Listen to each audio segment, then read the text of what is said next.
আপনারা দেখছেন একুশে টেলিভিশন।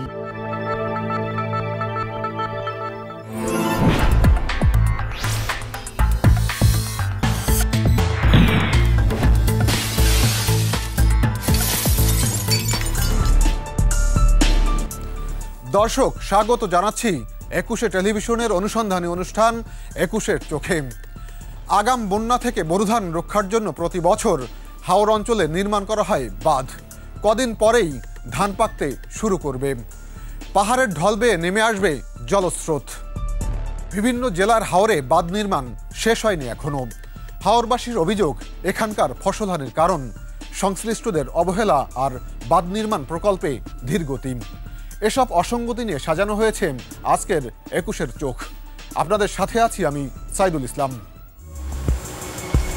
দেশের বিশাল এলাকা জুড়ে হাওর অঞ্চল। বর্ষায় হাওরে কোনো ফসল হয় না। হাওরবাসীর জীবনের অবলম্বন বোরোধান। উজান থেকে আসা প্রবল ঢল ও অকাল বন্যায় হাওরের বিস্তীর্ণ এলাকা প্লাবিত হয়।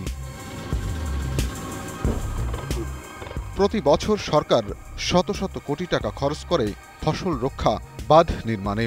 হাওরবাসীর অভিযোগ, ঠিক সময়ে বাঁধ হয় না, তাই ফসলও বাঁচে না। হাওরের বুকে যখন সোনালি ধান বাতাসে দোলে, তখন বৃষ্টি বা পাহাড়ি ঢল ফসল গ্রাস করে। সময় মতো বাঁধ নির্মাণ হয় না বলে কৃষকের কান্না থামে না। নির্মাণে দুর্নীতি অনুষঙ্গম, এমন অভিযোগ হাওরবাসীর। দেশের হাওর বেষ্টিত এলাকা সুনামগঞ্জ। ফসল রক্ষায় এলাকাকে সরকার বেশি গুরুত্ব দিচ্ছে। এখানকার প্রকল্পগুলো জল বর্ষা শুরুর আগেই শেষ হওয়ার কথা। অধিকাংশ প্রকল্পের কাজ ঝুলে আছে, কোথাও চলছে ডিমে তালে। চলতি বছর সুনামগঞ্জের 11টি উপজেলায় ফসল রক্ষার জন্য 749টি প্রকল্প বাস্তবায়ন কমিটি করা হয়েছে। কাজের বিনিময়ে টাকা নীতিমালা অনুযায়ী সুনামগঞ্জে ফসল রক্ষা বাঁধ তৈরির শেষ সময় ছিল 28 ফেব্রুয়ারি। হাওরপাড়ের কৃষকরা বলছেন, এখন পর্যন্ত কাজ হয়েছে 60 থেকে 65 ভাগ। ফলে এবারও আগাম বন্যায় ফসল হারানোর শঙ্কায় কৃষক। সময় মতো বাঁধ না হয় ক্ষুব্ধ কৃষকরা। বানটা সুন্দর করে সুলুতে হইতইব, এরপরে আরো জায়গায় জায়গায় মনে হচ্ছে মাটি ফলাইবার বাকি রইয়া গেছে। সময় মতো কাজ শেষ হয়নি এ কথা স্বীকার করে পানি উন্নয়ন বোর্ডের নির্বাহী প্রকৌশলী বললেন, সময় বাড়ানোর আবেদন করা হয়েছে। কিছু জায়গায় পানি বিলম্বে নামার কারণে কাজ শুরু করতে বিলম্ব হয়েছে। দর্শক, সুনামগঞ্জ হাওরের পর চলুন কিশোরগঞ্জ হাওর এলাকায়। গত মাসে কাজ শেষ হওয়ার কথা থাকলেও শেষ হয়নি। যে উচ্চতায় বাঁধ নির্মাণ করা হচ্ছে তা দিয়ে বন্যা ঠেকানো যাবে কিনা সে প্রশ্ন তো আছেই। আগাম বন্যা থেকে হাওরবাসীর ফসল ও সম্পদ রক্ষায় চলছে বাঁধ নির্মাণ। কাজের অগ্রগতি দেখতে অনুসন্ধানী টিম যায় কিশোরগঞ্জের কয়েকটি হাওরে। এ হাওরে জাইকার উদ্যোগে বেশ কয়েকটি প্রকল্পের কাজ চলমান। এছাড়াও কাজের বিনিময়ে টাকা কর্মসূচির আওতায় চলছে আরও কয়েকটি প্রকল্প। পানি উন্নয়ন বোর্ডের দেয়া তথ্য অনুযায়ী বড় 10টি প্রকল্প রয়েছে এই জেলায়, যার কোনোটিই শেষ হয়নি। কয়েকটির অগ্রগতি 70%। কিছু প্রকল্পের কাজ হয়েছে 50% বা তার চেয়েও কম। কয়েকটি প্রকল্পের কাজ নানা জটিলতায় শুরুই হয়নি। কিশোরগঞ্জের ইটনা উপজেলার চৌরাঙ্গী এলাকায় একটি বাঁধ নির্মাণ কাজ দেখতে যায় অনুসন্ধানী টিম। এটি একটি বড় প্রকল্প। সঠিক তথ্য পাওয়া না গেলেও এলাকাবাসীর দাবি অন্তত 20 কিলোমিটার দীর্ঘ হবে এ বাঁধটি। ক্যামেরা দেখা মাত্রই এলাকাবাসীর অভিযোগ শুরু। আষাঢ় মাসে পানির প্রয়োজন, এলাকা মানুষ যায়, আর নাইলে আমরা হাওর এলাকার মানুষ তো অন্য কোনো কাজ কাম করে খাইতে না।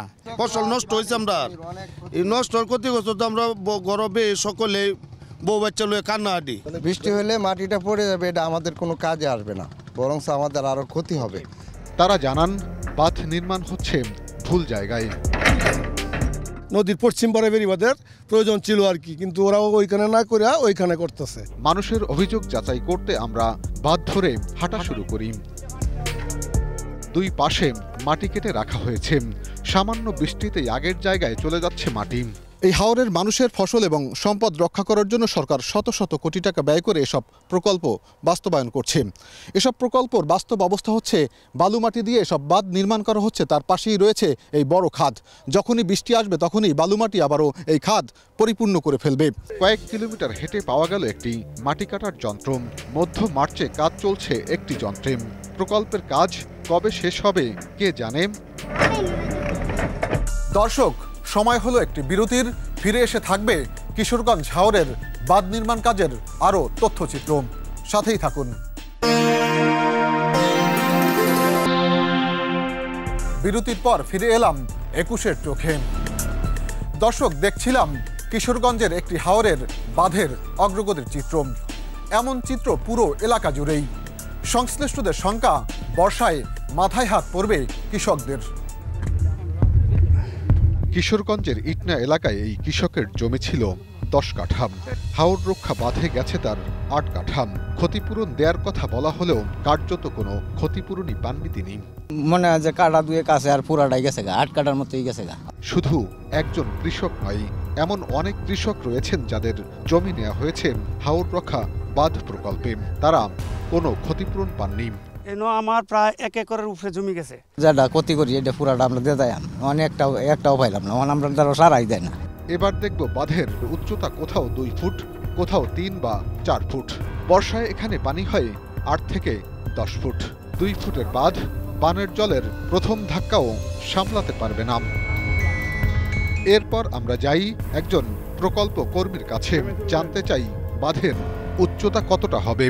সঠিক হয় না, আরো 2-3 লেয়ার পড়বে, 6 ফিট হতে পারে, 5 ফিট হতে পারে। মাত্র একটি যন্ত্র দিয়ে কতদিনে কাজ শেষ করা যাবে তাও জানান তিনি। না, আজকে আসে না। শুক্রবার আসে নাই, শনিবার আসে নাই, রবিবার, আজকে সোমবার, 4 দিন আসে নাই। এই বাঁধের উচ্চতা মাত্র 4 থেকে 5 ফিট। গত বর্ষা মৌসুমে দেখা গেছে 8 থেকে 10 ফিট উচ্চতার পানি এখানে প্রবাহিত হয়, যাতে করে এলাকার পুরো ফসল নষ্ট হয়ে যায় এবং মানুষের ক্ষতি হয়। বাঁধের নানা অসঙ্গতি নিয়ে কথা বলার জন্য কিশোরগঞ্জ পানি উন্নয়ন বোর্ডে গিয়ে পাওয়া যায়নি নির্বাহী প্রকৌশলীকে। তার মোবাইলে ফোন দিয়ে জানতে চাই বাঁধের উচ্চতা কম কেন। একই সাথে নানা অসঙ্গতি নিয়ে কথা বলেন তিনি। যদি পানিটাকে আমি প্রিভেন্ট করি, হ্যাঁ, তাহলে আমার যে জমিটা ফার্টিলিটি, কারণ প্রতি বন্যায় আমার যে পরিমাণ ফার্টিলিটি আসে, হ্যাঁ, সে ফার্টিলিটি হারাই ফেলবে। দর্শক, সময় হলো আরও একটি বিরতির। ফিরব শিগগিরই, সাথেই থাকুন।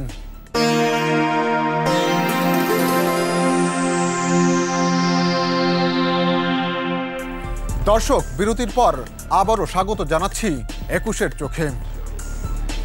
নেত্রকোনার হাওরের অবস্থাও অভিন্ন। এখানেও অনেকগুলো প্রকল্প রয়েছে, কাজ শেষ হয়নি একটিরও। এবার দেখা যাক নেত্রকোনা হাওর রক্ষা বাঁধের অবস্থা। জেলার হাওর বেষ্টিত উপজেলা মদনমোহনগঞ্জ, খালিয়াঝুরি।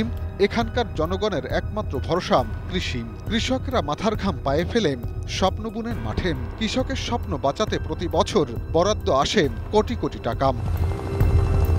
2018 সালে ফসল রক্ষা বাঁধের জন্য বরাদ্দ হয় 17 কোটি 20 লাখ টাকা। 2019 সালে বরাদ্দ 16 কোটি 88 লাখ টাকা।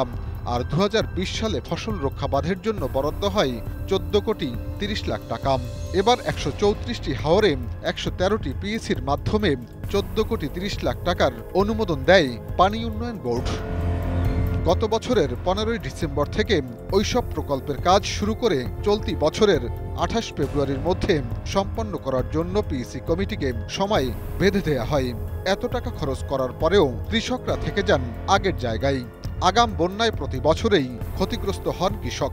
বড় ধান করতে গিয়ে আমরা বড় কষ্ট হয়। আগাম বন্যা আইসা চালাইতে লয়ে যায়। এখানে হাজার হাজার জমি আমাদের ডুবা যাবে। সরকার যে বাজার দিতে সেটা এমনিতে কেমনে চলে যায় কেউ জানে না। পানি উন্নয়ন বোর্ড জানায় এবার হাওর থেকে পানি নেমেছে ধীর গতিতে, আর পিএসসি গঠন করতেও দেরি হয়েছে। তাই সঠিক সময়ে কাজ শুরু করা সম্ভব হয়নি। পানি উন্নয়ন বোর্ডের মহাপরিচালককেও পাওয়া যায়নি। মোবাইলে ফোন দিলে তিনি সংশ্লিষ্ট প্রকৌশলীদের সাথে যোগাযোগের পরামর্শ দেন। হাওরের চিফ ইঞ্জিনিয়ার, জি, সে সবচেয়ে ভালো বলতে পারবে আর কি, বুঝলেন। হাওর রক্ষা বাঁধ নির্মাণে অনিয়ম নিয়ে কথা হয় মন্ত্রণালয়ের দায়িত্বপ্রাপ্ত প্রতিমন্ত্রীর সাথে। তিনি বলেন, বিভিন্ন জায়গায় কাজ শেষের পথে। অনিয়মে যারা জড়িত তাদের বিরুদ্ধে ব্যবস্থা নেওয়ার আশ্বাস দেন প্রতিমন্ত্রী। আমরা কাজ শেষের মধ্যে আগামী 10-12 দিনের ভিতরে আমরা পুরো কাজ শেষ করতে পারবো। হাওরের মানুষের সম্পদ রক্ষার জন্য আগে থেকে কার্যক্রম চলমান রয়েছে বলেও জানান প্রতিমন্ত্রী। পরিমিত বৃষ্টি হলে পরে আমরা রাখতে পারবো। দর্শক, হাওরের কৃষকদের সংকট সমাধানে মাঠ পর্যায়ে যাচ্ছে সরকারি অর্থ। অভিযোগ, অপব্যবহার হচ্ছে পাবলিক মানি। ক্ষেত্রবিশেষ লোপাটেরও অভিযোগ আছে। প্রকল্পে তদারকি বাড়লে এসব বন্ধ হবে বলে মনে করেন ভুক্তভোগীরা। আমরা বলতে চাই, কৃষি ও কৃষক বাঁচলেই আমার সন্তান থাকবে দুধে ভাতে। দর্শক, এ বিষয়ে আমরা জানতে চাইব দ্য লয়ার অ্যান্ড জুরিস্টের head of chamber barrister AM মাসুমের কাছে।